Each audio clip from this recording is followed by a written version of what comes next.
ꯑꯩꯈꯣꯏꯒꯤ ꯆꯤꯟꯗ ꯂꯥꯟ ꯇꯧꯕ ꯆꯤꯟꯗ ꯈꯛ ꯊꯕꯛ ꯇꯧꯕ ꯉꯥꯛꯇ ꯉꯥꯏꯔꯦ ꯊꯕꯛꯅ ꯑꯃ ꯐꯥꯎꯕ ꯏꯔꯝꯗꯝꯁꯤ ꯆꯥꯎꯊꯔꯤꯕ ꯁꯣꯛꯏꯕ ꯑꯩꯈꯣꯏꯒꯤ ꯗꯤꯕꯦꯂꯞꯃꯦꯟꯗ ꯀꯔꯤꯗ ꯆꯍꯤ ꯀꯌꯥ ꯕꯦꯛ ꯆꯠꯂꯤꯁꯤ ꯁꯨꯝꯕꯗ ꯑꯣꯏꯗꯤ ꯅꯩꯅꯗ꯭ꯔꯦ ꯂꯥꯟꯁꯤ ꯀꯝꯗꯧꯅ ꯂꯣꯏꯁꯤꯟꯒꯅꯤ ꯍꯥꯏꯕꯗꯤ ꯂꯩꯇ꯭ꯔꯦ ꯆꯤꯟꯗ ꯂꯥꯟꯁꯨ ꯂꯣꯏꯔꯦ ꯂꯥꯟꯁꯨ ꯇꯧꯔꯦ ꯁꯤꯅꯤ ꯍꯧꯖꯤꯛ ꯇꯧꯔꯤꯁꯤꯀꯣ ꯑꯩꯒꯤ ꯂꯥꯏꯚ ꯌꯦꯡꯕꯤꯔꯤꯕ ꯏꯆꯤꯜ ꯏꯅꯥꯎꯁꯤꯡ ꯑꯩꯒꯤ ꯁꯥꯎꯟ ꯑꯃꯗꯤ ꯚꯤꯗꯤꯑꯣꯁꯤ ꯀ꯭ꯂꯤꯌꯥꯔ ꯑꯣꯏꯔꯗꯤ ꯑꯝꯇꯪ ꯍꯥꯏꯕꯤꯔꯛꯑꯣ ꯑꯗꯨꯒ ꯌꯦꯡꯕꯤꯔꯤꯕ ꯏꯆꯤꯜ ꯏꯅꯥꯎꯁꯤꯡꯗꯁꯨ ꯁꯤꯌꯥꯔ ꯇꯧꯕꯤꯌꯣ ꯇꯧ ꯍꯥꯏꯔꯤꯁꯤ ꯃꯔꯝꯗꯤ ꯀꯃꯦꯟ ꯀꯣꯟꯅꯗ ꯑꯩ ꯍꯟꯗꯦ ꯊꯣꯏꯅꯀꯣ ꯂꯥꯏꯚꯀꯤ ꯑꯣꯏꯅ ꯍꯟꯗꯦ ꯑꯗꯨꯝ ꯁꯤꯗ ꯍꯥꯏꯕꯤꯔꯛꯄꯗ ꯑꯩ ꯀꯃꯦꯟꯁꯤꯡ ꯑꯗꯨꯝ ꯃꯔꯛꯇꯁꯨ ꯑꯩ ꯄꯥꯖꯔꯛꯀꯦ ꯏꯟꯁꯥꯜꯂꯀꯣ ꯃꯌꯥꯝꯒꯤꯗꯃꯛ ꯈꯜꯂꯒ ꯑꯩ ꯍꯥꯟꯅ ꯁꯟꯗꯦꯁꯨ ꯑꯩ ꯂꯥꯏꯚ ꯊꯝꯃꯝꯕꯅꯦ ꯑꯗꯣ ꯑꯩ ꯁꯦꯡꯅ ꯍꯛꯆꯥꯡ ꯉꯝꯗꯕꯗꯒꯤ ꯑꯩ ꯃꯌꯥꯝꯒꯤ ꯉꯝꯗ꯭ꯔꯦ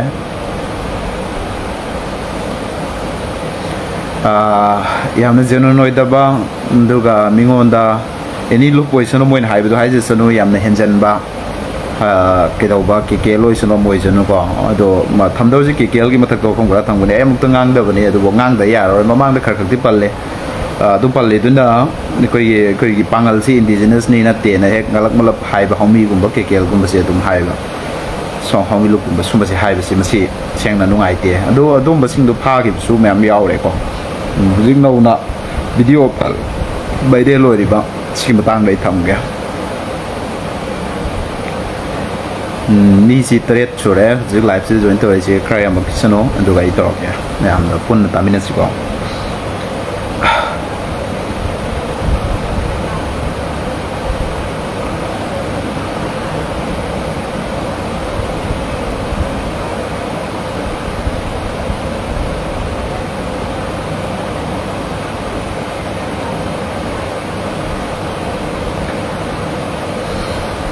ꯂꯥꯏꯚ ꯌꯦꯡꯕꯤꯔꯤꯕ ꯏꯆꯤꯜ ꯏꯅꯥꯎꯁꯤꯡ ꯀꯃꯦꯟ ꯄꯤꯕ ꯃꯇꯝꯗ ꯑꯩꯈꯣꯏ ꯀꯝꯃꯨꯅꯦꯜ ꯑꯣꯏꯕ ꯖꯥꯇꯤ ꯑꯃꯅ ꯅꯨꯡꯉꯥꯏꯔꯣꯏꯗꯕ ꯙꯔꯃ ꯑꯃꯅ ꯁꯣꯛꯀꯗꯕ ꯀꯃꯦꯟ ꯄꯤꯕꯤꯒꯅꯨ ꯃꯁꯤ ꯑꯩ ꯊꯝꯖꯔꯤ ꯑꯗꯨꯒꯤ ꯀꯃꯦꯟꯗꯣ ꯑꯩ ꯄꯥꯁꯨ ꯄꯥꯔꯣꯏꯀꯣ ꯃꯌꯥꯝꯅꯁꯨ ꯑꯗꯨꯒꯤ ꯀꯃꯦꯟꯗꯣ ꯊꯣꯏꯗꯣꯛꯅ ꯍꯟꯅꯔꯨꯅꯨ ꯀꯅꯥ ꯊꯤꯡꯒꯅꯤ ꯁꯣꯁꯤꯌꯦꯜ ꯍꯥꯏꯁꯤꯗꯤ ꯃꯥꯒꯤ ꯀꯩꯗꯧꯔꯛꯄꯅꯤꯅꯀꯣ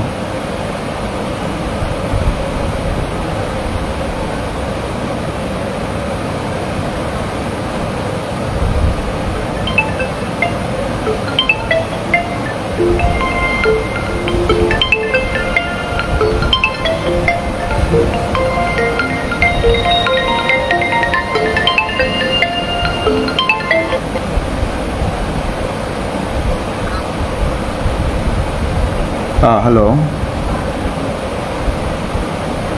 ꯑꯩꯁꯤ ꯍꯧꯖꯤꯛ ꯂꯥꯏꯚꯇ ꯑꯩ ꯋꯥꯐꯝ ꯈꯔ ꯊꯝꯃꯤ ꯀꯣꯟꯅ ꯋꯥꯔꯤ ꯁꯥꯕ ꯌꯥꯔꯗꯤ ꯁꯥꯟꯅꯁꯤꯀꯣ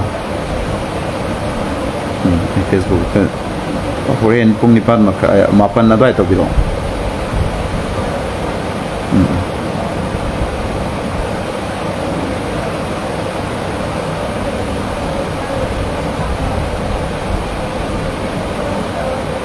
ꯆꯥꯔꯕꯣ ꯖꯍꯤꯔ ꯆꯥꯔꯦ ꯉꯝꯈꯩ ꯉꯥꯛꯄ ꯁꯤ ꯃꯤꯠ ꯈꯜꯂꯒ ꯆꯥꯗ꯭ꯔꯗꯤ ꯌꯥꯔꯔꯣꯏ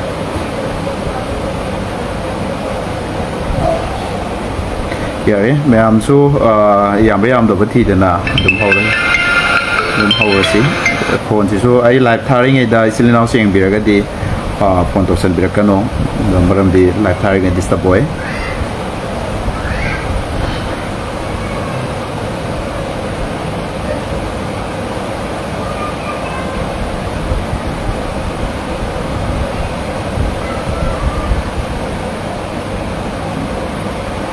फरे मैम हुजिक आई वफम थमजरागे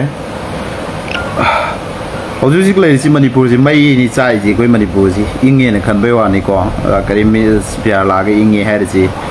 कोई डेवलपमेंट द करी द लोय लबी खोंग लोय ना कोम कोम तौरगे कोई योन बुंग ओय बियाराबा इमा लेबा के कांग कोंग नि कोनुंग दो कायरग लेरबनी लोय ना एनी मफम दा सोथरग लेरबनी अदो आइना मैम दा हाइजनिंग बदी अतै नति अखोई सिदा ऑर्गेनाइजेशन ना पिक थले अखोई मणिपुर से पांगन की सु मैतै की सु यम थोंग ऑर्गेनाइजेशन गा लेबगी फिवम द लेरे सेंगना अममगी नतना लेरे कोसी मियाम की सेवा तोगेना थोलैसी अफबो दि लोइनमक फै अदु ममांग the सोइना हाइजखरे any लुपोइसनो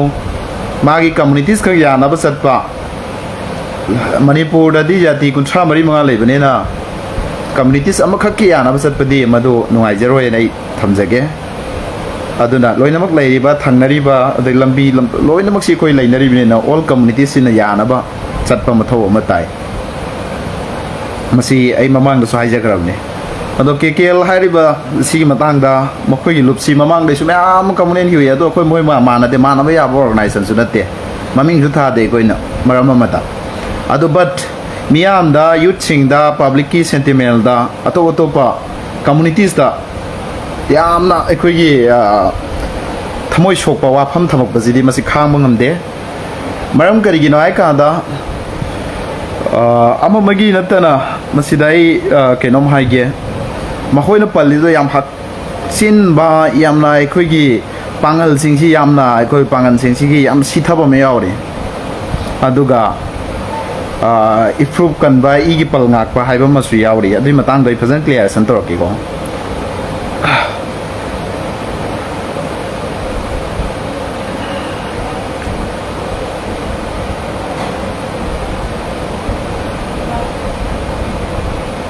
live simi 35 ti ke dore ko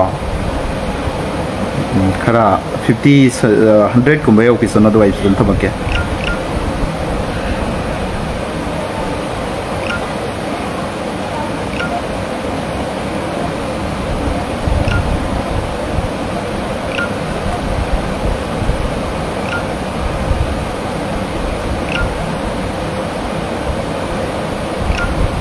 mayam sibo zik saksana bani ko ban pura dia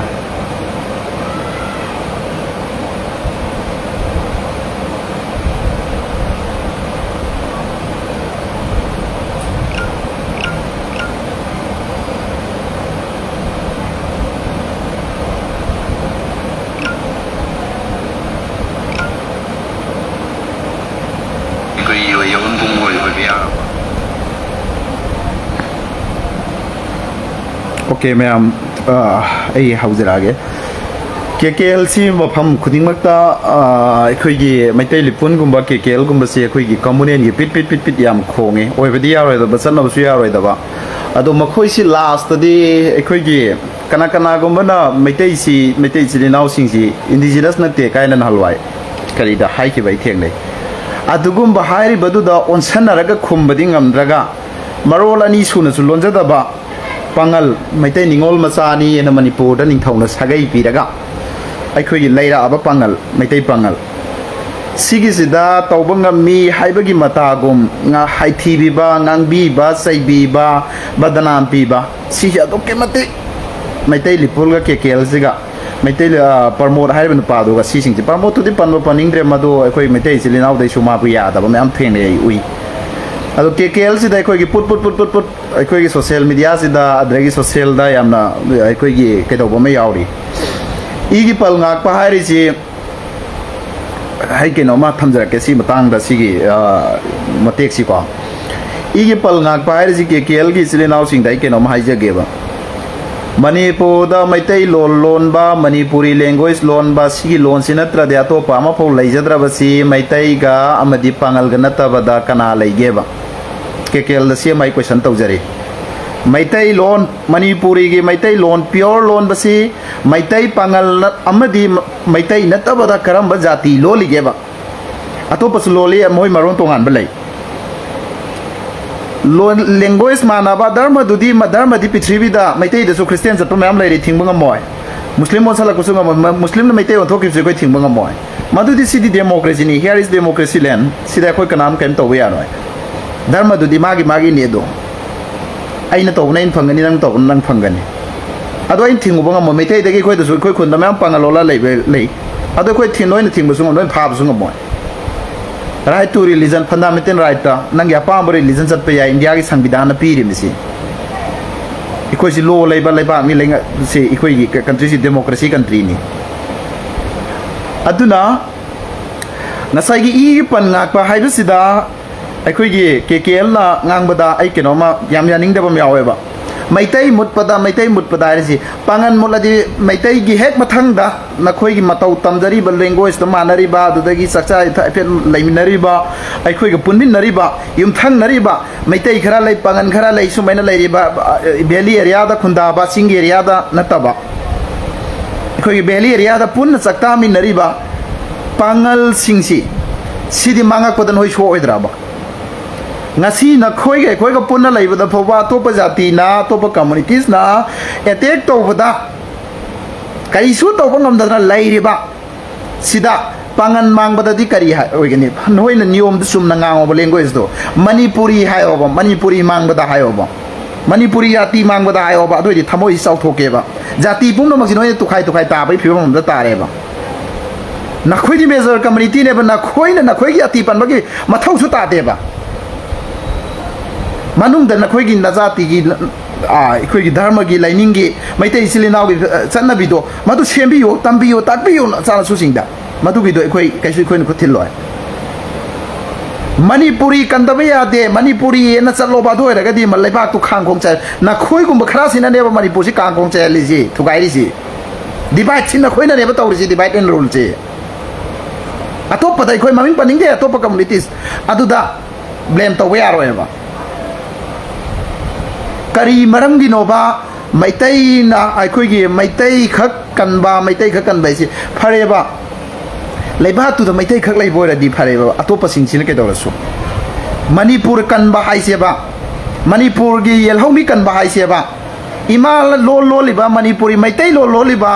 ikhoi manipuri language use to ri ban sinatra di atopa lo lai ge dra ba si sing si kan ba hai se ba ado atopa lo li sing si su sisu kan ba manipur la ri sisu kan ba hai ga da bane ba major community na khoina maitai kan ba na khoina na sin dei thokpham ju thok te ba si ai gi wakhal lani ko mayam si kana gumba gi nungai ta ba intention na te maitai mut pa hai ri si maitai kam major community si kam daun kari gi mut ka torim no ba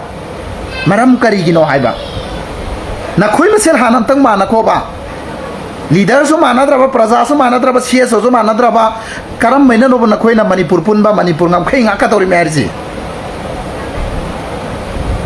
sigi matang sida masi matung mana social media ra tan birakano manipur kan bahaina si manipur da maitai khak laiba nate pangan khak laiba nate naga khak laiba nate kuki khak laiba nate jati kunthra manga na laiba mafam ni sida khoi manipuri punna kan bahaina si adu nata bida khoi gi maitai kan ba I kan ba su ai ke nom hai ge ba na khoi na phana yam na kan na haina ra su pangan na maitai nu pi logani maitai da pangan nu pi pan gani sigi je ai na thingba ngamoy akhoi islam da to pajati da pan bya de athing ba lei but ai gi sa do na maitai da pan gi matam da ai na khangau roi ai gi sa do pan rangai kai do ba tai ai gi islam gi laining lai son se ma si sab cha na ma gi childhood ta gi ma si semak ko mathau tai ba sara da gi semgat pi ba aikhoi gi jati si sini aikhoi culture si sini aikhoi gi da si mangani adu di nang aikhoi gi pangan community si thadok pa ya de aikhoi pangan community si sini ji sab cha ba laining lai son si tambi ga dam ne ba maitai gi su sina sana mahi gi ni sina ning lairi ba ikoi gi maitai gi dharma chatnabi nat culture se sigi si dagi la thok pa ya de hai ba si maitai silinaw na tambi raga atopa jati da mayum pandana bo hola ga zakadam ne ba simanung gi meter ne ba si social da aikoi maitai kan ba na pangan kan ba na harti manipur ji mai kan ba na torok ma tam da di war si mathang loi tho ne ba aina ngau ba ne na khanbi su ai aina ngase hairam ni se maitai silinaw jing de anti na te pangan de anti na te adagi christian listening now sing de anti na te nang gi jati do hana selut tawba tammo ba nang gi jati gi channa bi kang channa kang lo do hana chatpa tammo ba pangal loi sano maitai jon christian loi sano aduga mi ge soibu du ngango ba tarakane e ma di mai phajana maitai gi dharma da phajan satpani he laing lai son phajan satpani ma di maitai gi channa bi phajan ngak pune sum bangang brena natung da mi ka ilakane leader na sana haidra so mi na leader ne lalakane ba natung na ta narakane ba adudi nata bida chinda ngangaga maitai nuksiba saba chinda ngangaga pangal nuksiba saba masi pum masi topiyo ba number 1 da nasai gi ge pal ngak padu kari manipuri ekoi tripura dai tripuri mutki bugom ne manipur dai sumut ki bayai ekoi section ga da ba yelong mising adudi ekoi na manipur dai manipuri yelong mi mut na ba kari manipuri kandaba ya de manipuri ngak ta ba ya de number 1 ekoi gi aim of target maitai lon ngangi ba manipuri amadi manipur da lairi ba indigenous all people se kandaba ya de na major community no hoigi na chin dai thokadam ne adudi na tabi na koi major community na maitai na koi se kam son khage ba adudi नखोई क्या सोन रगे बा निंगथौ थौना फारा फारा by कोई की बोना बरजवसी थंगाल जने ma'am लेखरी अतुगी Ipa इपू Laramie by कोई की निंगथौ मयाम अफाव फाव मयाम दोना नागा मगा थमंबा मैतई ना मेजॉरिटी ओइबा मणिपुर से मैतई से क्या सोल लगे बदुदी सोलहली से कनाना नोब नखोई गिदा पांगन न सोलहलिब्रा पांगन न मिनिस्टर क्या नो पांगन न एमएलए क्या नो पांगल द सीएसओ क्या नो पांगल न क्या ऑफिसर लेरी पांगल द आईएएस क्या लेरी पांगल न डीजी क्या रो कोइखरे पांगल न एमपी क्या रो कोइखरे पांगल न सीएम क्या रो कोइखरे हायरोबा मुक्तंग पांगल सिदे कोई पांगल लना नखोई न पनबीरी से पांगल सिना सीएम क्या रो कोइखरे के पांगल द क्या आईएएस ऑफिसर लेखरे के बा पन हाइबिरोबा पुथोपिरोबा नखोइना लोइन ओइबे नत्रो सोसु नखोइना पाइबा सोजे सोजैदु खंदे हाइबसिबो असि का इकोइ थाजबा यागद्राबा अदुना इचिने नाउसिंग अइना ngangjariba haijariba singse social gi malemda itaure social gi malangda social gi dunia da koi taure maram de soiba iramdam nungsibene na hojik hojik aine hek ngangba social la tholak pade hojik sidi akoi di miyang gi human praja gi khallaga कनागुम्बा अमगी नुंगाइतबा अमद share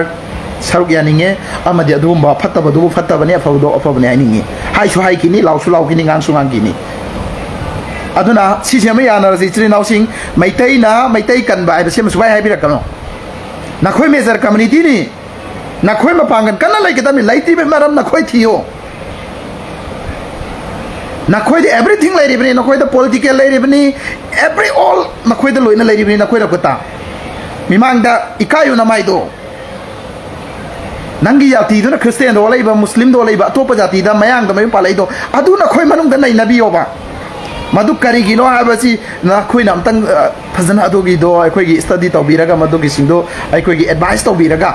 हागलेबा सिंगसि ना खोयना फजना कै तौबियोबा सेमगत पिरोबा अखोय नोय जाति दुगी अखोयगी मैतैगी धर्म अखोयना हंतर ngang ngam नंग नगी अपाबने सी India से कोई इस्लामिक कंट्री नतेबा नत्रगना यूएसए नतेबा नत्रगा बुद्धिज्म की कंट्री नतेबा सी सिदी जाति मैम चटपा कोई डेमोक्रेसी चटपा मुस्लिम न सुयाबा लो मैतै न सुयाबा क्रिश्चियन न सुयाबा लो चटपा मफमनेबा सिगी मतंग से मै कोई केकेल न ngangi दो मन मसी मतु मनाव सुमना कोई सोशल द कैद ngangbirकनो अमगे अमगी नते पांगल न मैतै लो सनबंगम गद्रो कैसु ओइरोद पारोइदबने अदो ब्लेम तौगनो पिखबा पांगल मणिपुर दा ख्वाइदगी हंथबा कम्युनिटीज अखोइदा लाइक लाइसुदा अदगी इकोनॉमिक दा एमएलए दा मिनिस्टर दा एनी पॉलिटिकल दा सिगी लाइरिसिदा अखोइ ख्वाइदगी डाउन दा लैबा अखोइगी लाइरबा मसिंग यामना लैबा अनएम्प्लॉय मसिंग यामना लैबा अखोइदा ताइनरगा कैसु कानारोइ थिंगेना ताइनम गमद्रना सिखों ताइने एदुनी आईएएस मसिंग याम लैबा डीजी मसिंग यामना लैबा मिनिस्टर एमएलए तरा लैबा कम्युनिटीज तो गदि मुकनबा गमदेने ना खोय मणिपुर खोका चलहन बंगम देने मानबरे खरा यामना ऑफिसर लेबा खरा यामना minister लेबसिंगदुनादि ngayok chafuda thamine thokan bangam dene adudadi karim tawbangam dene aduga pangal karisu tawjadaba nakhoigi mateng chu pangiba highway da transport kaya tawdana pochai kaya pusalaktana ikoi tha iba khara amna kuki na khara phubi nara maitai da mateng leiminara mena pangdaba kara yaroni kuki su ikoi ekta thina ba yagadro maram amada Kuki दसो मतंग पांगो पांगन ब्याम ले मैतै दा cookie ना cookie yum ते लेबा missing ना पागे अदुजो अमुका कुकी ना फुबी गने मैतै ना अमुक फुबी गने पांगन से बॉल तारेबा अखोई कनाग सु मिचंगी वारी नते से बॉल तारेबा तौबिरकनो मणिपुर दा अखोई मणिपुर दा चावरपनी मणिपुर दा हरपनी पाइ पुना थममबने मणिपुर की वांगांगनी मणिपुर काइबे यारोय मणिपुर की थुगाइबगी कंप्रोमाइज कोई नो सपोर्ट अखोई थुगाइबगी सुलेप लेपोय मणिपुर कनबद अखोई थवाई थारसु थागनी मसीगी वी विल सेक्रीफाइस रेडी अदुगी लोइनम अखोई पांगल द लाकनी अखोई द खरा खजिक तो निंगोन मचा अदु हसी क्लब ऑर्गेनाइजेशन मैम मैतै गिदा सपोर्ट तौरगा मणिपुर थुगाइबा यारो एने अखोई थेंगनरियबा सिगी नखोई मतुंगदा फोंग थोगागा खुलाई पाइरगा इन्नरिबा कम्युनिटी सिपसो अमुक नखोइना एंथीबिरदी नखोइ का यानरिसि करम कम्युनिटीज नो नखोइ का यानरिसि हाइरोबंता अदुदी मेजर कम्युनिटी नखोइना नाउछनबदगी नखोइना लीडर मुन्नबदगी नखोइना मथोंग चादबदगी नखोइना मरम चादबदगी ngasi मणिपुर दा इमा लेबा खांगोंग चाइबनेबा अदुगा केकेल मैतै लिपुन गुम नखोइ थुत लाउबा अमुको गुम लैरि adai fox kuma leiri maming leira ba UN ama sakhangba sumba singsi sirang asi de ekoi gi pangan communities bo haithi bo ngang bre taw na nana sing do kekel noi nana sing do taw ba ko amuko fox kuma atai me amam leiri si sing sina pangan ga haithi bo ngang bra ba maram lei ngang da bagi ngang ba su ya ba te ekoi ga na khoi ga sina traba malem da manipur mai te lo lo li se ekoi mut padan hoi di mang hoi dra ba pangan mut padan mai te di mang hoi dra ba sine ba gi ko sanji number 1 da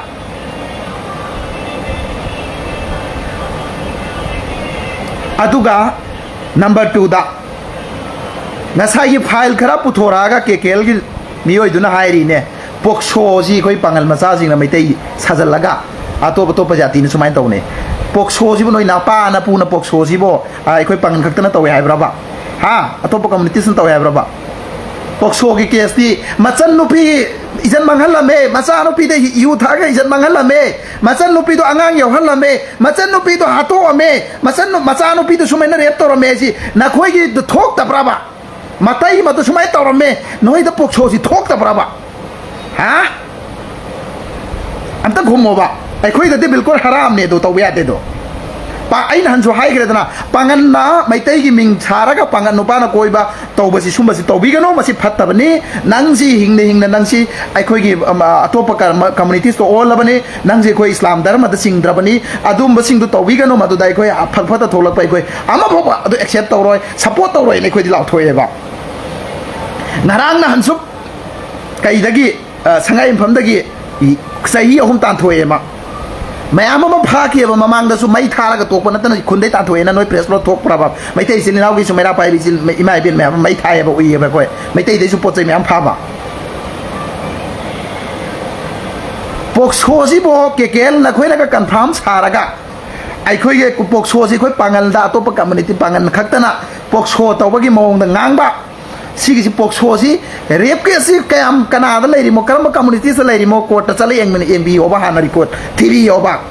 चिंद पंगांगांगा एखोई गी लेबांग उसिबा सारागा मैतै गी हौगलै सिंजिदा communal गी सारा थाबा तौबी कनोबा केकेल उरिंग के थोलकनो नखोई गोंबा लुपसिंजे si sarkar na so athu ba tam da makoi gom si makhom ko tap tap phasal laga punjal laga makoi jel da chan bi oba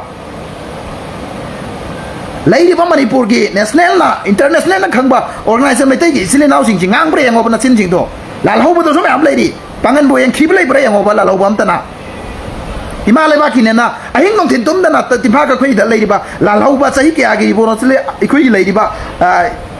lal ho ba sing himalay ba ki da mak ningtang lan mi oi khaba himalay ba ki da mak ka thok khaba sing ji pangan gi yang khiba press no lam thok pre yang oba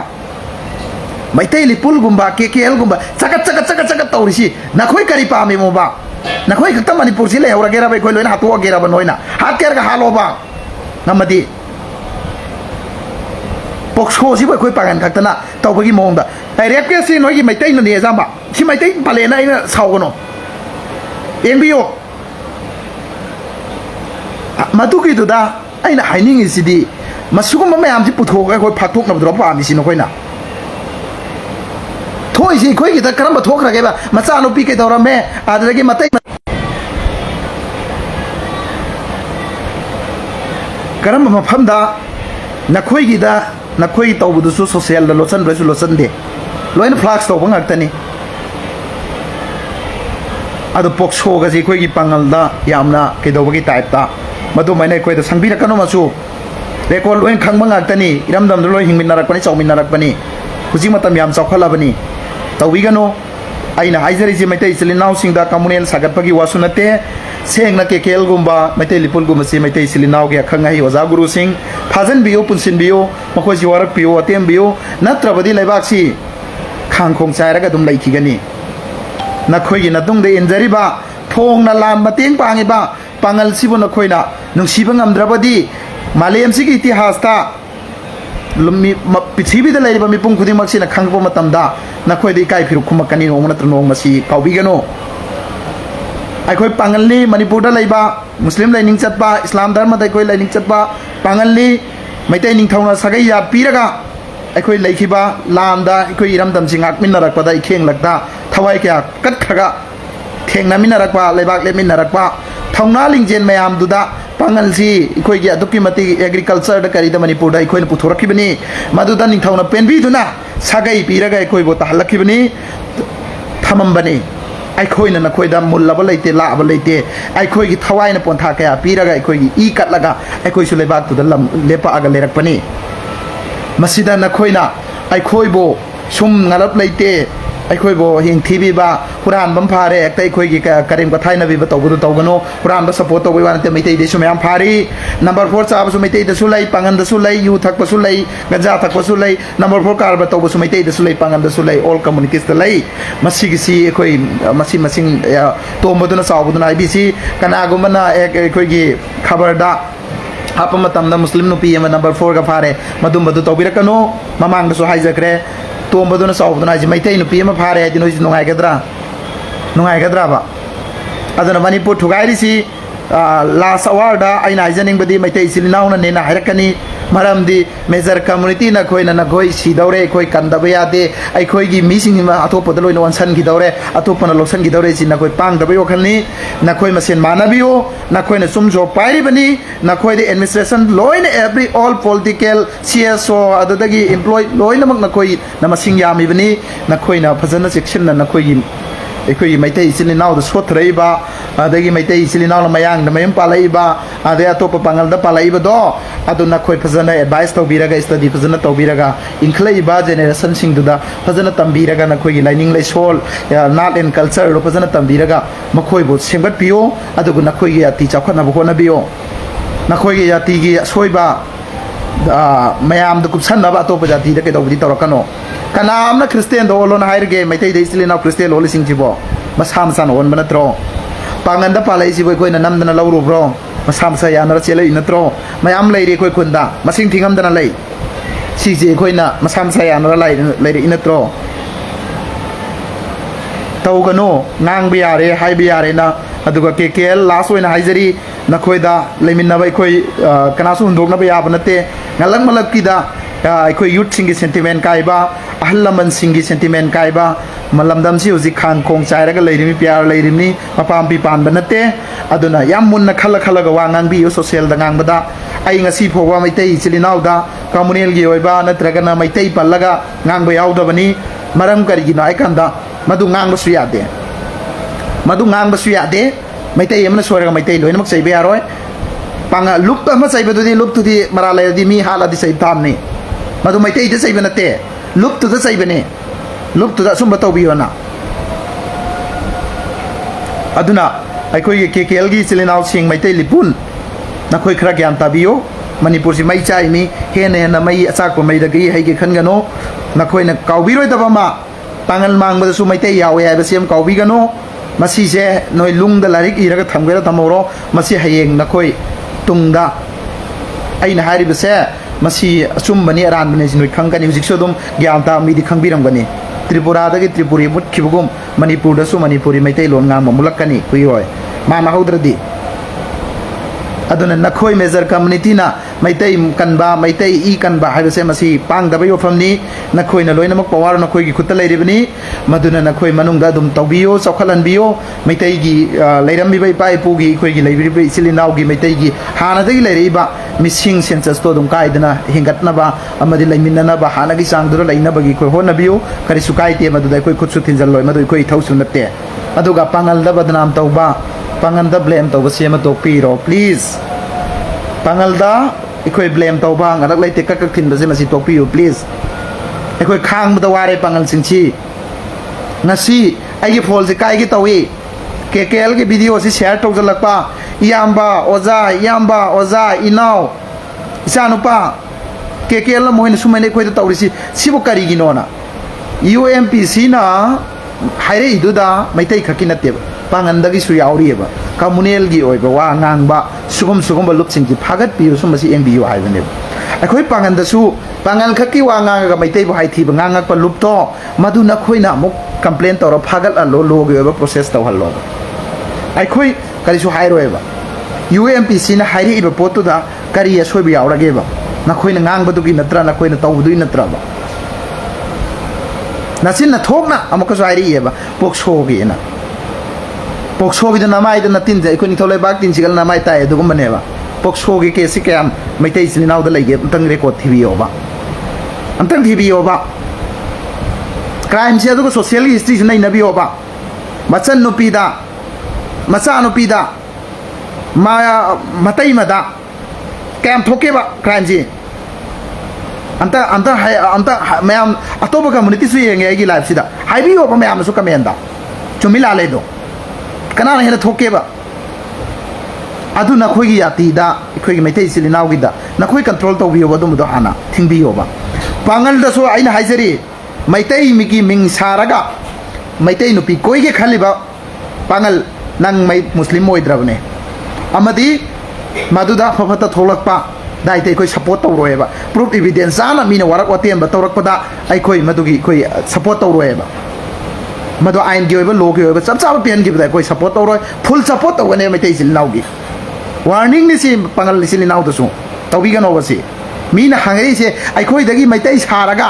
ꯇꯧꯔꯨꯕ ꯈꯨꯖꯣꯛ ꯈꯔ ꯌꯥꯎꯔꯨꯕꯗꯨꯅ ꯉꯁꯤ ꯃꯤꯅ ꯃꯈꯥ ꯐꯜꯂ ꯉꯥꯡꯉꯛꯄꯅꯦꯕ ꯑꯩꯈꯣꯏ ꯄꯥꯡꯒꯜꯒꯤ ꯑꯁꯣꯏꯕꯗꯣ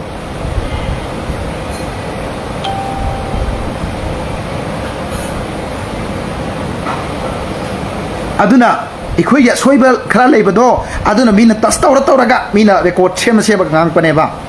ꯍꯧꯖꯤꯛꯇꯤ ꯂꯩꯕꯥꯛꯁꯤꯗ ꯌꯦꯡꯊꯤꯕꯒꯤ ꯋꯥꯉꯥꯡ ꯁꯉꯥꯡ ꯉꯥꯡꯕ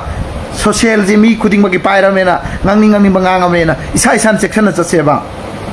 ꯑꯗꯨꯒ ꯑꯩꯈꯣꯏꯒꯤ ꯄꯥꯡꯒꯜ ꯏꯆꯤꯜ ꯏꯅꯥꯎꯗꯩꯁꯨ ꯃꯁꯨꯝꯕ ꯑꯦꯋꯥꯔꯅꯦꯁ ꯄ꯭ꯔꯣꯒ꯭ꯔꯥꯝꯁꯤ ꯇꯧꯕꯤꯌꯣꯕ ꯑꯦꯋꯥꯔꯅꯦꯁ ꯇꯧꯁꯦꯕ ꯁꯨꯝꯕꯁꯤ ꯀꯅꯥꯒꯨꯝꯕ ꯐꯦꯛ ꯑꯦꯀꯥꯎꯟ ꯄꯥꯏꯕ ꯁꯨꯝꯕꯁꯤ ꯇꯧꯕꯤꯒꯅꯣ ꯑꯩꯁꯦ ꯁꯨꯝꯕꯁꯤꯒꯤ ꯑꯩꯈꯣꯏ ꯁ꯭ꯇ꯭ꯔꯥꯏꯛ ꯇꯧꯁꯦꯕ ꯇꯧꯍꯟꯒꯅꯣꯕ ꯁꯤ ꯑꯗꯨ ꯃꯤꯅ ꯉꯥꯡꯉꯛꯏꯁꯤ ꯉꯥꯡꯗꯅꯕ ꯑꯩꯈꯣꯏꯒꯤꯁꯨ ꯍꯣꯠꯅꯁꯦꯕ ꯑꯗꯨꯒ ꯄꯥꯡꯒꯟ 100 ꯑꯣꯏꯁꯅꯨ ꯄꯥꯡꯒꯟ 10 ꯑꯣꯏꯁꯅꯨ ꯑꯗꯨꯅ ꯃꯥꯒꯤ ꯐꯠꯇꯕ ꯇꯧꯔꯝꯃꯒ ꯄꯥꯡꯒꯟ ꯄꯨꯝꯅꯃꯛꯇ ꯕꯗꯅꯥꯝ ꯇꯧꯕ ꯌꯥꯔꯣꯏ ꯃꯩꯇꯩꯒꯤ ꯏꯆꯤꯜ ꯏꯅꯥꯎꯁꯤꯡꯅꯁꯨ ꯑꯦꯅꯤ ꯂꯨꯞꯅ ꯇꯧꯕ ꯌꯥꯔꯣꯏ ꯁꯤꯁꯨ ꯇꯧꯕꯤꯔꯛꯀꯅꯣ ꯅꯋꯥ ꯂꯧꯗꯦ ꯑꯩꯈꯣꯏꯅ ꯂꯥꯁꯇꯗꯤ ꯅꯈꯣꯏꯁꯤ ꯌꯦꯜꯍꯧꯃꯤ ꯅꯠꯇꯦꯅ ꯑꯩꯈꯣꯏꯅꯁꯨ ꯂꯥꯎꯊꯣꯔꯛꯀꯅꯦꯕ ꯀꯦꯀꯦꯜ ꯅꯣꯏꯁꯤ ꯀꯦꯀꯦꯜ ꯅꯣꯏꯁꯦ ꯀꯗꯥꯏꯗꯒꯤ ꯂꯥꯛꯄꯅꯣ ꯍꯪꯉꯥꯅꯤ ꯃꯩꯇꯩ ꯂꯤꯄꯨꯟꯁꯦ ꯀꯗꯥꯏꯗꯒꯤ ꯂꯥꯛꯄꯅꯣ ꯃꯁꯤꯒꯤ ꯑꯩꯈꯣꯏ ꯄꯔꯃꯣꯁꯤꯡꯒꯁꯤ ꯀꯗꯥꯏꯗꯒꯤ ꯂꯥꯛꯄꯅꯣ ꯍꯪꯉꯥꯅꯦꯕ ꯏꯔꯝꯗꯝꯒꯤ ꯏꯄꯥ ꯏꯄꯨꯅ ꯂꯩꯔꯝꯃꯤꯕ ꯏꯆꯤꯜ ꯏꯅꯥꯎ ꯃꯌꯥꯝ ꯃꯩꯇꯩ ꯏꯆꯤꯜ ꯏꯅꯥꯎ ꯏꯁꯦꯜꯂꯤꯕ ꯃꯌꯥꯝꯁꯤꯡꯁꯤꯅ ꯂꯩꯔꯝꯕꯗ ꯁꯨꯝꯕꯩꯅ ꯇꯧꯔꯛꯇꯦꯕ ꯍꯟꯗꯛꯀꯤ ꯂꯥꯟꯁꯤꯗ ꯉꯥꯡꯉꯤꯕ ꯁꯨꯝꯕꯩꯅ ꯉꯥꯡꯉꯛꯇꯦꯕ ꯑꯗꯨꯗꯤ ꯂꯞ ꯖꯤꯍꯥꯗ ꯀꯥꯏꯁꯤ ꯅꯣꯏ ꯃꯌꯥꯡꯒꯤ RSSꯀꯤ ꯐꯣꯂꯣꯋꯔ ꯇꯧꯔꯛꯏꯕ꯭ꯔꯕ ꯂꯞ ꯖꯤꯍꯥꯗꯇꯤ ꯆꯥꯅꯤꯡꯗꯕ ꯑꯩꯈꯣꯏꯅ ꯀꯔꯝꯕ ꯄꯤꯆꯈ꯭ꯔꯒꯦ ꯃꯩꯇꯩ ꯏꯆꯤꯜ ꯏꯅꯥꯎꯒꯤ ꯍꯨꯔꯥꯟꯕ ꯐꯥꯔ ꯑꯩꯈꯣꯏ ꯐꯨꯕ꯭ꯔꯥ ꯍꯥꯠꯄ꯭ꯔꯕ ꯑꯩꯈꯣꯏꯅ ꯉꯁꯤꯐꯥꯎꯗ ꯃꯩꯇꯩ ꯀꯌꯥ ꯑꯩꯈꯣꯏ ꯄꯥꯡꯒꯜꯅꯁꯨ ꯐꯥꯏꯌꯦꯕ ꯍꯥꯠꯄ꯭ꯔꯕ ꯑꯩꯈꯣই ꯅꯣꯏꯅ ꯆꯥꯕ ꯌꯥꯗꯕ ꯆꯤꯟꯖꯥꯛ ꯄꯤꯖꯕ꯭ꯔꯕ ꯑꯩꯈꯣꯏꯒꯤꯗ ꯑꯩꯈꯣꯏꯒꯤꯗ ꯄꯤꯖꯔꯛꯄꯗ ꯑꯩꯈꯣꯏꯅ ꯅꯈꯣꯏꯗ ꯈꯥꯡꯉꯒ ꯑꯩꯈꯣꯏ ꯃꯌꯥꯝ ꯂꯩꯕ ꯅꯠꯇ꯭ꯔꯕ ꯑꯗꯨꯃꯥꯏꯅ ꯅꯣꯏꯅꯗꯤ ꯑꯩꯈꯣꯏꯅꯗꯤ ꯅꯈꯣꯏꯒꯤ ꯃꯊꯛꯇ ꯇꯧꯈꯤꯕ ꯂꯩꯔꯕ꯭ꯔꯕ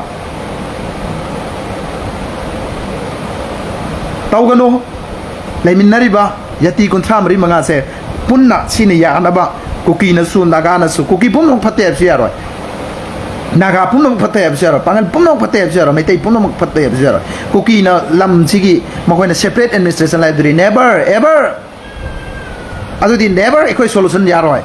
madu makoi gi aran bo khalni aran mamfam da ekoi gi mangda mangra tan bugum oigani lam ta ekoi manipur pikrap sida separate kana ta bagi wakhan dudi mangda mangra ta bugum oigani arem da mathwai thaba oigani dudi ꯁꯤꯃꯁꯨ ꯍꯥꯏꯖꯒꯦ ꯑꯗꯨꯒ ꯃꯔꯛꯀꯤ ꯑꯣꯏꯅ ꯀꯨꯀꯤ ꯄꯨꯝꯅꯃꯛꯇ ꯑꯩꯈꯣꯏ ꯐꯠꯇꯦ ꯍꯥꯏꯕ ꯌꯥꯔꯣꯏ ꯑꯐꯕꯁꯨ ꯃꯌꯥꯝ ꯂꯩꯔꯤ ꯀꯅꯥꯒꯨꯝꯕꯅ ꯃꯁꯤꯗ ꯑꯦꯁꯥꯁꯤꯅꯦꯠ ꯇꯧꯔꯒ ꯄꯣꯂꯤꯇꯤꯀꯦꯜꯗ ꯀꯔꯤꯗ ꯃꯌꯥꯝ ꯇꯧꯔꯒ ꯀꯨꯀꯤ ꯄꯨꯝꯅꯃꯛ ꯑꯩꯈꯣꯏꯒꯤ ꯆꯦꯟꯍꯟꯕꯅꯤ ꯑꯗꯨꯅ ꯑꯩꯅ ꯉꯥꯡꯄ ꯃꯇꯝꯗ ꯑꯩꯈꯣꯏꯒꯤ ꯅꯨꯡꯉꯥꯏꯇꯕꯁꯨ ꯇꯧꯕꯤꯒꯅꯣ ꯑꯩꯗꯤ ꯄꯥꯡꯒꯜꯒꯤꯁꯨ ꯉꯥꯡꯉꯤ ꯃꯩꯇꯩꯒꯤꯁꯨ ꯉꯥꯡꯉꯤ ꯀꯨꯀꯤꯒꯤꯁꯨ ꯉꯥꯡꯉꯤ ꯑꯣꯜ ꯉꯥꯡꯉꯤ ꯑꯁꯣꯏꯕꯗꯨꯗꯤ ꯁꯣꯏ ꯍꯥꯏꯕꯅꯤ ꯑꯆꯨꯝꯕꯗꯨꯗꯤ ꯆꯨꯝꯃꯦ ꯍꯥꯏꯕꯅꯤ masida na koi na haining ba hayo nganging mangam ka sukai de but tabo pangal sing da sum blame to bi ba propaganda to bi ba pangal sing da koi gi thaijan bagi wafam je masi mai koi ke lamadi mai te lipol athu da lep kadam ni amadi manipur lai ri ba mai te chili naw gi ma mai ra pai bi gi se so pumna makta ikok no na haijari manipur kan se ara gati masugum ba lup maksugum ba bioi sing mase ai koi athu ba da machin men biyo punjan phajal laga thambiyo ngawre na noina hairaga na ngawra di mafam jana ngaw mafam da thambiyo masi haijaningi aduna aikoigi KKL gi matang se mayam ngasi aina thamjari sida ꯉꯥꯡꯕꯗ ꯍꯦꯟꯖꯟꯕ ꯑꯗꯨꯗꯒꯤ ꯂꯩꯕꯥꯛꯀꯤ ꯑꯣꯏꯕꯁꯤꯗ ꯌꯥꯎꯔꯕ ꯑꯋꯥꯠꯄ ꯌꯥꯎꯔꯁꯨ ꯃꯌꯥꯝꯅ ꯉꯥꯛꯄꯤꯒꯅꯤ ꯑꯗꯨꯒ ꯃꯁꯤ ꯀꯅꯥꯒꯨꯝꯕ ꯑꯃꯒꯤ ꯖꯥꯇꯤꯗ ꯑꯩꯅ ꯅꯨꯡꯉꯥꯏꯇꯕꯒꯤ ꯅꯠꯇꯦ ꯂꯨꯞꯁꯤꯡꯁꯤꯅ ꯃꯥꯒꯤ ꯁꯨꯃꯥꯏꯅ ꯑꯩꯈꯣꯏꯒꯤ ꯄꯨꯊꯣꯔꯛꯑꯒ ꯀꯝꯃꯨꯅꯦꯜ ꯁꯥꯒꯠꯂ ꯃꯅꯤꯄꯨꯔꯁꯤ ꯉꯂꯛ ꯂꯩꯇꯦ ꯀꯛꯁꯥꯕꯤ ꯁꯥꯕꯁꯦ ꯃꯁꯤ ꯂꯦꯞꯅꯕꯒꯤ ꯑꯣꯏꯅ ꯑꯩ ꯃꯁꯤ ꯍꯥꯏꯖꯕꯅꯤ ꯑꯗꯨꯅ ꯉꯁꯥꯏꯒꯤ ꯑꯐꯕ ꯇꯧꯔꯛꯄ ꯑꯩ ꯉꯁꯥꯏ ꯍꯥꯏꯈ꯭ꯔꯦ ꯃꯌꯥꯝꯅꯁꯨ ꯒ꯭ꯌꯥꯟ ꯇꯥꯕꯤꯌꯨ ꯑꯣꯔꯒꯅꯥꯏꯖꯦꯁꯟ ꯃꯅꯤꯄꯨꯔꯗ UN ꯃꯁꯛ ꯈꯪꯕ ꯅꯦꯁꯅꯦꯜ ꯏꯟꯇꯔꯅꯦꯁꯅꯦꯜ ꯃꯁꯛ ꯈꯪꯕ ꯃꯩꯇꯩꯒꯤꯗꯁꯨ ꯂꯩ ꯃꯌꯥꯝ ꯑꯃ ꯁꯤꯒꯤ ꯂꯩꯔꯤꯁꯤꯡꯁꯤ ꯉꯁꯤ ꯐꯥꯎꯕ ꯃꯈꯣꯏꯅ ꯑꯩꯈꯣꯏ ꯄꯥꯡꯒꯟꯒꯤ ꯍꯩꯊꯤꯕ ꯋꯥ ꯉꯥꯡꯉꯣꯏ ꯃꯈꯣꯏꯅ ꯉꯥꯡꯕꯁꯨ ꯎꯔꯣꯏ ꯃꯊꯣꯡ ꯃꯔꯝ ꯈꯪꯗꯕ ꯃꯈꯣꯏꯅ ꯑꯗꯨꯝ ꯉꯥꯡꯕꯗꯨ ꯃꯋꯥꯁꯨ ꯂꯧꯔꯨꯅꯨ ꯑꯗꯨꯒ ꯃꯁꯤꯒꯤꯁꯤꯡꯁꯦ ꯑꯩꯈꯣꯏꯒꯤ ꯃꯩꯇꯩ ꯏꯆꯤꯜ ꯏꯅꯥꯎꯒꯤ CSOꯁꯤꯡ ꯑꯃꯗꯤ ꯂꯩꯔꯤꯕ ꯑꯩꯈꯣꯏꯒꯤ ꯍꯧꯖꯤꯛ ꯍꯧꯖꯤꯛ ꯁꯔꯀꯥꯔ ꯑꯁꯤꯗ ꯑꯃꯗꯤ ꯂꯣꯒꯤ ꯑꯣꯏꯕ ꯑꯆꯧ ꯑꯆꯧꯕ ꯑꯣꯐꯤꯁꯥꯔꯁꯤꯡ IAS ꯂꯩꯔꯤꯕ ꯁꯤꯒꯨꯝꯕ ꯑꯩꯈꯣꯏꯒꯤ ꯁꯤꯡꯁꯤꯅ ꯃꯁꯤꯒꯨꯝꯕꯁꯤꯡꯁꯤꯁꯨ ꯑꯩꯈꯣꯏ ꯂꯣꯒꯤ ꯑꯣꯏꯕ ꯇꯧꯔꯒ ꯂꯣꯒꯤ ꯑꯣꯏꯕ ꯄ꯭ꯔꯣꯁꯦꯁꯇ ꯃꯈꯣꯏꯒꯨꯝꯕꯁꯤ ꯑꯩꯈꯣꯏ ꯄꯅꯤꯁꯃꯦꯟ ꯄꯤꯕꯤꯌꯨ ꯃꯇꯨꯡ ꯃꯅꯥꯎ ꯇꯧꯗꯅꯕ ꯑꯗꯨꯒ ꯃꯈꯣꯏꯁꯤ ꯂꯣꯒꯤ ꯑꯣꯏꯕ ꯆꯩꯔꯥꯛ ꯆꯞ ꯆꯥꯅ ꯄꯤꯕꯤꯌꯨ ꯑꯗꯨꯅ ꯁꯨꯝꯕꯁꯤꯅ ꯑꯩꯈꯣꯏꯒꯤ ꯂꯩꯕꯥꯛ ꯏꯔꯥꯡꯁꯤ ꯁꯦꯡꯅ ꯊꯣꯛꯂꯛꯈꯤꯕꯁꯨ ꯌꯥꯏ ꯑꯗꯨꯅ ꯚꯦꯂꯤ ꯃꯅꯨꯡꯗ ꯀꯔꯤꯒꯨꯝꯕ ꯑꯩꯈꯣꯏ ꯃꯩꯇꯩ ꯃꯁꯦꯜ ꯑꯣꯏꯔꯣ ꯄꯥꯡꯒꯟꯒ ꯑꯣꯏꯔꯣ ꯈꯠꯅꯕꯗ ꯃꯅꯤꯄꯨꯔ ꯂꯣꯏꯔꯦ ꯑꯗꯨꯝ ꯃꯁꯤ ꯈꯠꯅꯕꯁꯦ ꯑꯣꯏꯔꯛꯄ ꯌꯥꯏ ꯑꯗꯨꯅ ꯄꯥꯅꯒꯗꯕꯅꯤ ꯃꯅꯤꯄꯨꯔꯗ ꯑꯩꯈꯣꯏꯒꯤ ꯀꯨꯀꯤꯒ ꯊꯣꯛꯏꯕ ꯃꯅꯤꯄꯨꯔꯒꯤ ꯑꯩꯈꯣꯏ ꯉꯝꯈꯩꯒꯤ ꯃꯇꯥꯡꯗ ꯍꯧꯖꯤꯛ ꯁꯦꯄꯔꯦꯠ ꯇꯥꯕ ꯈꯣꯠꯄ ꯃꯩꯇꯩ ꯏꯆꯤꯜ ꯏꯅꯥꯎꯁꯤꯡꯒ ꯈꯠꯅꯔꯛꯄꯗꯒꯤ ꯃꯅꯤꯄꯨꯔꯁꯤ ꯇꯣꯉꯥꯟ ꯇꯥꯕꯅ ꯍꯧꯖꯤꯛ ꯊꯣꯛꯂꯛꯏꯁꯤ ꯁꯤ ꯊꯣꯛꯂꯛꯀꯅꯦꯅ ꯈꯜꯂꯝꯕ꯭ꯔꯣ ꯊꯣꯛꯂꯛꯀꯅꯦꯅ ꯈꯪꯉꯝꯕ꯭ꯔꯕ ꯁꯨꯃꯥꯏꯅ ꯊꯣꯛꯂꯛꯈꯤꯕꯁꯨ ꯌꯥꯏ ꯉꯜꯂꯤꯉꯩꯗ ꯂꯩꯅꯥ ꯂꯨꯗ꯭ꯔꯤꯉꯩꯗ ꯂꯥꯏꯌꯦꯡꯕꯤꯌꯨ ꯑꯍꯜ ꯂꯃꯟꯁꯤꯡ ꯑꯣꯖꯥ ꯒꯨꯔꯨꯁꯤꯡ ꯁ꯭ꯀꯣꯂꯥꯔꯁꯤꯡ ꯏꯟꯇꯦꯂꯦꯛꯆꯨꯋꯦꯜ ꯂꯩꯔꯤꯕꯁꯤꯡ ꯃꯈꯣꯏ ꯋꯥꯈꯜ ꯆꯪꯕꯤꯌꯨ ꯅꯆꯥ ꯅꯅꯥꯎ ꯑꯩꯈꯣꯏꯅ ꯁꯣꯏꯔꯁꯨ ꯐꯥꯖꯟꯕꯤꯌꯨ ꯑꯩꯈꯣꯏꯗꯁꯨ ꯉꯥꯡꯕꯤꯌꯨ ꯆꯩꯕꯤꯌꯨ ꯑꯣꯜ ꯑꯦꯛꯁꯦꯞꯅꯤ ꯑꯣꯖా ꯒꯨꯔꯨ ꯃꯌꯥꯝꯅ ꯃꯩꯇꯩ ꯑꯣꯏꯁꯅꯨ ꯄꯥꯡꯒꯜ ꯑꯣꯏꯁꯅꯨ ꯅꯥꯒꯥ ꯑꯣꯏꯁꯅꯨ ꯑꯐꯕ ꯍꯥꯏꯔꯛꯄ ꯃꯣꯏꯗꯣ ꯑꯩ ꯂꯣꯏꯅ ꯑꯦꯛꯁꯦꯞꯅꯤ ꯍꯥꯏꯅ ꯑꯩ ꯃꯌꯥꯝ ꯃꯃꯥꯡꯗ ꯊꯝꯖꯒꯦ ꯑꯗꯨꯒ ꯃꯌꯥꯝ ꯉꯁꯤꯒꯤꯗꯤ ꯁ꯭ꯋꯥꯏꯗ ꯂꯣꯏꯁꯤꯟꯒꯦ ꯑꯗꯨꯒ ꯀꯝꯃꯨꯅꯦꯜ ꯑꯣꯏꯕ ꯀꯃꯦꯟꯁꯤꯡ ꯇꯧꯕꯤꯒꯅꯨ ꯑꯗꯨ ꯄꯣꯁꯁꯤꯡ ꯑꯩꯈꯣꯏ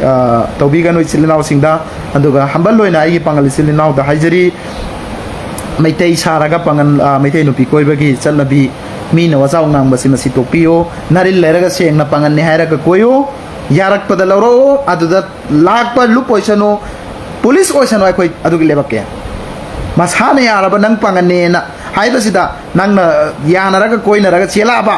ꯃꯗꯨꯒꯤꯗꯣ ꯑꯩꯈꯣꯏ ꯃꯗꯨ ꯊꯤꯡꯕ ꯉꯝꯃꯣꯏ ꯄꯥꯡꯒꯟ ꯅꯨꯄꯤꯁꯨ ꯃꯌꯥꯝ ꯂꯩꯈꯤꯕꯁꯤꯡꯁꯦ ꯑꯩꯅ ꯍꯥꯏꯖꯒꯗꯕ ꯑꯃ ꯑꯩꯈꯣꯏꯒꯤ ꯄꯥꯡꯒꯟꯒꯤꯗꯤ ꯗꯨꯖꯛꯇ ꯗꯨꯅꯤꯌꯥꯗꯒꯤ ꯍꯧꯅ ꯆꯥꯛꯑꯒ ꯆꯠꯈ꯭ꯔꯅꯦꯅ ꯍꯥꯏꯕꯁꯤ ꯑꯩꯈꯣꯏ ꯙꯔꯃꯗ ꯂꯩ ꯑꯗꯨꯅ ꯃꯁꯤꯒꯤ ꯄꯣꯠꯁꯤ ꯄꯥꯡꯒꯟ ꯅꯨꯄꯤ ꯅꯈꯣꯏꯅ ꯅꯌꯨꯝ ꯄꯥꯟꯕꯗ ꯈꯪꯕꯤꯒꯗꯕ ꯑꯃꯅ ꯑꯩꯈꯣꯏꯒꯤꯗꯤ ꯁꯤꯒꯤ ꯑꯊꯤꯡꯕ ꯏꯁꯂꯥꯝꯗ ꯀꯔꯤ ꯂꯩ ꯅꯪ ꯑꯃꯅ ꯖꯍꯅꯝ ꯇꯥꯕꯗ ꯅꯪꯒꯤ ꯅꯄꯨꯔꯣꯏꯕ ꯅꯆꯥꯅꯨꯄꯥ ꯑꯍꯟ ꯑꯗꯒꯤ ꯅꯄꯥ ꯅꯌꯥꯝꯕ ꯑꯍꯟ ꯁꯤꯁꯤ ꯖꯍꯅꯝꯗ ꯅꯣꯔꯣꯛꯀꯤ ꯀꯣꯝꯗ ꯄꯨꯊꯅꯤ ꯍꯥꯏꯔꯤꯕꯅꯤ ꯅꯨꯄꯤ ꯑꯃꯅ ꯑꯁꯣꯏꯕ ꯃꯥꯅ ꯗꯨꯅꯤꯌꯥꯁꯤꯗ ꯃꯥꯂꯦꯝꯁꯤꯗꯒꯤ ꯄꯥꯞ ꯂꯪꯁꯜꯂꯒ ꯏꯁꯣꯔꯅ ꯌꯥꯕ ꯑꯣꯏꯗꯕꯤꯗ ꯆꯠꯈ꯭ꯔꯒꯗꯤ ꯃꯁꯤꯇꯪ ꯀꯥꯎꯕꯤꯒꯅꯨ ꯑꯗꯨꯒ ꯅꯁꯥ ꯑꯄꯥꯝꯕ ꯋꯥꯈꯜꯗꯨꯗꯤ ꯅꯁꯥꯅ ꯆꯠꯄꯤꯌꯨ ꯃꯁꯤꯅꯤ ꯑꯗꯨꯒ ꯑꯩꯈꯣꯏ ꯄꯥꯡꯒꯜ ꯏꯆꯤꯜ ꯏꯅꯥꯎꯗ ꯑꯃꯒ ꯊꯝꯖꯒꯦ ꯃꯦꯟ ꯑꯣꯏꯅ ꯑꯩꯈꯣꯏꯒꯤ ꯌꯥꯇꯤ ꯄꯥꯡꯒꯟꯗꯒꯤ ꯃꯩꯇꯩꯗ ꯅꯠꯇ꯭ꯔꯒ ꯈ꯭ꯔꯤꯁꯇꯦꯟꯗ ꯍꯤꯟꯗꯨꯗ ꯃꯌꯨꯝ ꯄꯥꯜꯍꯟꯅꯤꯡꯗ꯭ꯔꯒꯗꯤ ꯑꯩꯈꯣꯏꯅ ꯄꯤꯁꯛ ꯄꯤꯛꯏꯉꯩ ꯆꯥꯏꯜꯍꯨꯗꯇꯒꯤ ꯑꯩꯈꯣꯏꯒꯤ ꯏꯆꯥ ꯏꯁꯨꯁꯤꯡꯁꯤ ꯐꯖꯅ ꯑꯦꯋꯥꯔꯅꯦꯁ ꯇꯧꯕꯤꯔꯒ ꯑꯦꯗꯚꯥꯏꯁ ꯇꯧꯕꯤꯔꯒ ꯃꯣꯏꯗ ꯁ꯭ꯇꯗꯤ ꯐꯖꯅ ꯑꯩꯈꯣꯏ ꯏꯁꯂꯥꯃꯤꯛ ꯇꯝꯕꯤꯔꯒ ꯐꯖꯅ ꯔꯨꯠꯇꯒꯤ ꯁꯦꯝꯒꯠ ꯁꯥꯒꯠꯄꯤꯔꯛꯑꯒꯗꯤ ꯏꯟꯁꯥꯜꯂꯥꯍ ꯇꯥꯂꯥ ꯑꯩꯈꯣꯏꯒꯤ ꯏꯆꯥꯁꯤꯡ ꯑꯇꯣꯞꯄ ꯒꯥꯏꯔꯗ ꯆꯠꯂꯣꯏ ꯗꯤꯟ ꯇꯥꯍꯟꯁꯤ ꯗꯤꯟꯗ ꯑꯩꯈꯣꯏꯒꯤ ꯏꯆꯥꯁꯤꯡ ꯏꯆꯟꯁꯤꯡ ꯏꯃꯥꯁꯤꯡ ꯏꯕꯦꯟꯁꯤꯡ ꯑꯁꯦ ꯗꯤꯟꯒꯤ ꯄꯨꯟꯁꯤꯗ ꯆꯠꯄ ꯁꯤꯒꯤꯁꯦ ꯗꯤꯟ ꯍꯥꯏꯕꯁꯤꯗ ꯗꯨꯅꯤꯌꯥ ꯑꯃꯁꯨꯡ ꯑꯥꯈꯤꯔꯠꯁꯤ ꯑꯩꯈꯣꯏ ꯗꯤꯟ ꯌꯥꯎꯗ꯭ꯔ ꯗꯤꯟ ꯑꯁꯤꯗꯅꯤ ꯂꯣꯏꯅꯃꯛ ꯆꯜꯂꯤꯁꯤ ꯑꯗꯨꯅ ꯗꯤꯟꯗ ꯑꯩꯈꯣꯏꯒꯤ ꯄꯨꯟꯁꯤ ꯂꯦꯟꯕ ꯗꯤꯟꯒꯤ ꯄꯤꯔꯤꯕ ꯇꯔꯤꯀꯥ ꯑꯩꯈꯣꯏꯒꯤ ꯁꯤꯡꯁꯤꯗ ꯄꯨꯟꯁꯤꯁꯤ ꯆꯞ ꯆꯥꯅ ꯗꯤꯟꯒꯤ ꯁꯤꯗ ꯆꯥꯝꯃꯗ ꯆꯥꯝꯃ ꯑꯩꯈꯣꯏꯒꯤ ꯗꯤꯟꯒꯤ ꯃꯅꯨꯡꯗ ꯑꯣꯏꯍꯟꯕ ꯑꯗꯨꯒꯤꯗꯨ ꯆꯠꯅꯕ ꯍꯣꯠꯅꯁꯤ ꯀꯨꯔꯥꯟ ꯑꯃꯁꯨꯡ ꯍꯗꯤꯁꯀꯤ ꯃꯅꯨꯡꯗ ꯑꯩꯈꯣꯏ ꯆꯠꯅꯕ ꯍꯣꯠꯅꯍꯟꯁꯤ ꯃꯗꯨ ꯑꯣꯏꯔꯒꯗꯤ ꯑꯩꯈꯣꯏ ꯏꯆꯦ ꯏꯆꯟꯁꯤꯡꯗ ꯑꯀꯤꯕ ꯑꯈꯪꯕ ꯐꯥꯎꯍꯜꯂꯒꯗꯤ ꯑꯇꯣꯞꯄ ꯖꯥꯇꯤꯗ ꯃꯌꯨꯝ ꯄꯥꯜꯂꯛꯑꯣꯏ ꯃꯗꯨꯅ ꯃꯤꯒꯤ ꯀꯝꯃꯨꯅꯤꯇꯤꯁꯀꯤꯁꯨ ꯃꯤꯒꯤ ꯍꯣꯠꯅꯖꯁꯅꯨ ꯃꯩꯇꯩ ꯏꯆꯤꯜ ꯏꯅꯥꯎꯒꯤꯁꯨ ꯍꯣꯠꯅꯕꯤꯌꯨ ꯅꯈꯣꯏꯒꯤ ꯏꯅꯥꯛ ꯑꯗꯒꯤ ꯂꯥꯏꯅꯤꯡ ꯂꯥꯏꯁꯣꯜ ꯃꯩꯇꯩꯒꯤ ꯀꯜꯆꯔꯒꯤ ꯑꯣꯏꯅ ꯇꯝꯕꯤꯌꯨ ꯑꯉꯥꯡ ꯑꯣꯏꯔꯤꯉꯩꯗꯒꯤ ꯑꯗꯨꯒ ꯑꯇꯣꯞꯄ ꯖꯥꯇꯤꯗ ꯆꯠꯇꯅꯕ ꯍꯣꯠꯅꯕꯤꯌꯨ ꯃꯤꯉꯣꯟꯗ ꯇꯥꯏꯅꯕꯤꯔꯨꯅꯨ ꯄꯥꯡꯒꯟꯗ ꯇꯥꯏꯅꯔꯨꯅꯨ ꯃꯩꯇꯩꯗ ꯇꯥꯏꯅꯔꯨꯅꯨ ꯃꯁꯤ ꯑꯩꯈꯣꯏꯒꯤ ꯑꯁꯣꯏꯕꯅꯤ ꯑꯩꯈꯣꯏꯁꯦ ꯑꯩꯈꯣই ꯃꯤꯁꯇꯦꯛ ꯑꯣꯏꯔꯤꯁꯦ ꯋꯤ ꯑꯥꯔ ꯑꯣꯜ ꯃꯤꯁꯇꯦꯛ ꯑꯅ ꯏꯁꯥꯅ ꯑꯦꯛꯁꯦꯞ ꯇꯧꯕ ꯉꯝꯃꯣꯕ ꯑꯩꯈꯣꯏ ꯅꯈꯣꯏꯗꯒꯤ ꯍꯦꯜꯂꯕ ꯃꯥꯂꯦꯝ ꯄ꯭ꯔꯤꯊꯤꯕꯤꯁꯤꯅ ꯑꯦꯛꯁꯦꯞ ꯇꯧꯔꯕ who is the best person in this world and Google da hangbada Isai-nasu Buddhist-nasu Christian-nasu Muslim-nasu Jews-nasu accept tawraba Prophet Muhammad sallallahu alaihi wasallam khwaidi phaba misaksi mahangnena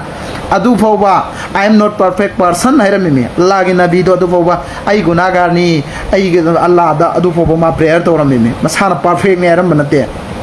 ꯑꯩꯈꯣꯏ ꯏꯒꯣꯗ ꯌꯥꯝ ꯆꯠꯂꯣꯏꯁꯤ ꯏꯒꯣꯁꯤ ꯑꯜꯂꯥꯍꯒꯤ ꯅꯕꯤꯅ ꯑꯩꯈꯣꯏ prophet ꯍꯥꯏꯔꯝꯃꯤ ꯅꯥꯄꯜ ꯍꯥꯏꯕꯁꯤ ꯅꯣꯔꯣꯛꯀꯤ ꯀꯣꯝꯅꯦꯅ अद नपल तौब यादे